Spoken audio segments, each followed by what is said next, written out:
Во тема на денот разговарам со Даниел Браун, директор на фондацијата Конрад Аденауер во Скопје. Welcome, willkommen. Thanks for being with us this evening. Thank you, it's a pleasure. We saw the results from yesterday's elections in Germany. CDU won majority. How do you see, what is your assessment of the election results? Well, first of all, it was a clear sign that people want to have a change in government. It is, by the way, the first time that even after one term, we have already a change between CDU and SPD. And to be more correct, it's union, because in Bavaria, CDU is not existing. Yes. We have another sister party, but nevertheless, we have seen a clear mandate for a change of the government. The parties of the former government are more or less punished, we must say that, by the voters. SPD was never measured that weak before, even in the Republic of Weimar, before the Second World War, they had never a result like that. Greens did lose 3%, and the FDP is not even again elected into the Bundestag. They are under the 5% threshold, and that means a clear sign for unsatisfaction of the electorate. And of course, a big burden to us, the second largest party is AfD, the right-wing populists, with nearly 21%. And especially in Eastern Germany, they are by far the strongest party. That is also a result that we have to consider and to deal with, because we have also elections on federal states. And when we see the polls, they are close to overtake own government in Eastern German federal states. I'm from Eastern Germany, so in my federal state, they achieve 38.6%. Wow. That's huge percentage of support. Given the need to form a government coalition, what do you foresee in the future? Would that be again the traffic light coalition with the former government parties, or will there be some kind of another option on the table? Well, due to the statements and already alignments that were given before the elections, we have more or less one option. The Union, together with the Social Democrats, can form a government of just two parties. There would be an option also to ask the Greens to enter, but the lesson of the traffic light government is that when we have three parties, it becomes even more difficult to have a comprehensive and stable government policy. And so when two parties can form that coalition, it's better. It used to be called a grand coalition, but we must be honest, with 28.5% of Union and 60.4% of SPD, we cannot call that even longer grand coalition. It is also just possible due to the fact that we have almost 20% under the threshold of votes that are not entering with... Not represented in the so Bundestag. That gives the opportunity that with less than 50% to have an absolute majority on the mandates. So it's not even an absolute majority in the percentage. So that shows already what kind of shift we have also seen in Germany in the last election. Yes, a huge difference in the support that the far-right AfD had on the previous elections, and now maybe that political party is the biggest winner in terms of how much they have changed the percentage of support that they have gained. Is there an option that they still become part of the government, or is it a definite no on any negotiations with this political party? It is a definite no. We had, maybe some people did follow the German politics in the last weeks. We had the voting together of the Union in the Bundestag with AfD, what caused big frictions and demonstrations. But of course, we see a clear polarization. When it comes to illegal migration, then we have a majority among the electorate to stop that or to take more measures against it. But that does not mean necessarily that those parties are working together. And AfD is a party with an anti-European and an anti-Western agenda. Unfortunately, we have to point out that as clear as possible, with before big closeness also to Russia or to supporting the Russian propaganda. That now Elon Musk is supporting them, well, this is a kind of another story. Maybe they are not aware that that party is not quite Western or pro-American oriented in its ideology, but okay, that's the miracle of some representatives of the United States of America at the moment. Well, staying on that topic, the future chancellor has emphasized the importance of European unity, especially in light of the shifting US foreign policy. He even suggested creating a European security organization similar to NATO. How do you see the future of the German-US relations in light of all these developments? For the moment, it is like a turning point, because especially the Union, CDU, was that party with the strongest transatlantic commitment in the past, so since the Second World War. And Friedrich Merz was one of the first persons that harshly criticized the speech of Vice President Vance in the Munich Security Conference, when he was blaming Europe for becoming too weak, for not respecting freedom of speech and all those things. So this is a tremendous shift, not just for Germany, but even for CDU, CSU, which in the past was one of the closest allies of US.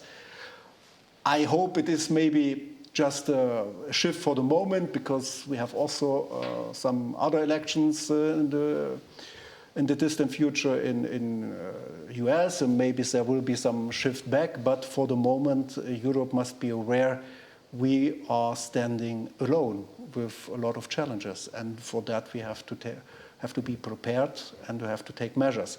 And yeah, this spending goal for defense, for NATO, this 2%, this was a goal of Obama. This was not something of the last US administrations. Now we are expecting with the NATO summit 3.5. Trump personally talked about 5% GDP spending for defense. But for sure we have to spend more for defense in the future. That is out of any doubts that we have to consider at the moment. Do you think that now with the new government, Germany can again become the leader in Europe, a status that it held for decades, especially during the mandate of Chancellor Merkel? At least the future Chancellor Merz did announce that he wants to overtake leadership more than the previous government, and he is really aware that Germany must be one of the leaders of Europe. Of course, not alone. This is not the German character to say we are running on ourselves in close partnership with the biggest stakeholders in Europe, especially France, but even Italy. Maybe some people have doubts if that government is that closely to European values committed, but even Meloni was responding a bit to the latest development in US, that she was underlining that Europe is an important power and must be considered. So yeah, at least there is a will around to do that, but of course we have to see how we can fill that with content in the upcoming months and years. How does the Union success influence the foreign policy priorities concerning the Western Balkans? Will there be any changes? I think the big advantage of Germany is that it does not that much depend on which government which party is in power. We have a very comprehensive, straightforward policy without too much shifts.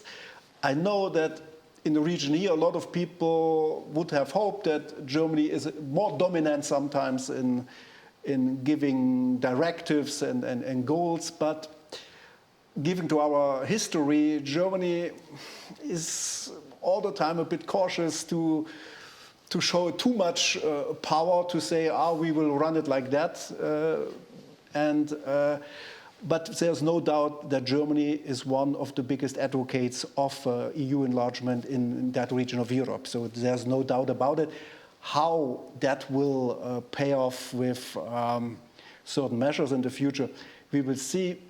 But that maybe I can add, if we see that Europe has to do more homework in the future for its own safety, then more integration in the region is something that has to be done, and that could also influence maybe again the enlargement processes in the region here. With both Germany and Macedonia being led by sister political parties, what opportunities do you think arise for enhanced economic and political cooperation between the two nations? Well, I think Germany is anyway one of the biggest partners for trade and in investments. The relations between the German government and the government here was also in the past with other protagonists good, but of course it is not a disadvantage if you have governments of, let me say, the same color. But of course, also Merz will not at first set a priority Western Balkans. We must be completely aware about that. We have too many challenges ahead, even also in domestic policies in Germany, that cannot be the first priority. But we will see, maybe this time there's a possibility that in 60 years CDU is overtaking the foreign ministry in Germany again, due to some certain already known settings for the coalition negotiations. And if the foreign ministry is run by somebody that could be likely that knows the region, that could give a push. Yes. For example, a foreign minister from CDU engage in resolving bilateral issues that are standing on our Euro integrative path, maybe with some kind of mediation between Macedonia and Bulgaria? Yes, for sure. But I can tell you, CDU protagonists were in the last years on a regular basis in Skopje or in the region. They know very well about the issue. This is not something that we have to explain again. And it is difficult because the framework of the enlargement process, unfortunately, is like it is right now. We can give a lot of time to discuss if the French proposal was the right measure to do, but that is at the moment at the table. I do understand North Macedonia about the disappointment and unhappiness. How is the setting right now? I think the most important aim must be to achieve a mutual agreement that is acceptable for all parties in that regard. And I think that is what the current Macedonian government is working for, but also where Europe and especially Germany can give more support. That must be the way. How does CAS, the Konrad Adenauer Foundation, view the VMRO-DPMNE governance so far? And do you think that there is any need of improvement in some of the areas? Well, the VMRO-DPMNE got a very strong mandate by those elections, and of course, a big mandate means that the expectation of the voters and of the citizens in the country are very high. It is almost impossible to solve and to satisfy anything in 1 year, but I believe we can see a certain commitment in the economy, also to improve certain measures in the administration. So I'm not a diplomat. I have to deal every year with the authorities in the country. And okay, I see already some advantages and progress on that. But of course, the country and the government has to continue with that. But something of the last week, and I will be very open about that.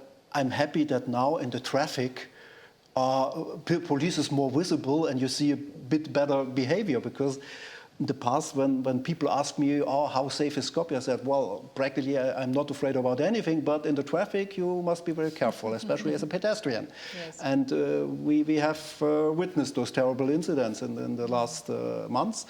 And I think that is also something on a low level what is important. And also something else I want to mention.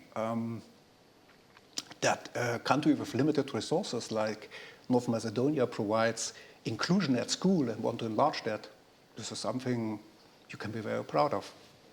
Thank you very much, Mr. Braun, and good luck with the developments in the German political scene. And as the future chancellor said, there is a need for fast, something quick, forming a government, because the world is not going to wait. Yeah, that's by far true. Thank you very much, Mr. Brown. Thank you for being with us. Thank you.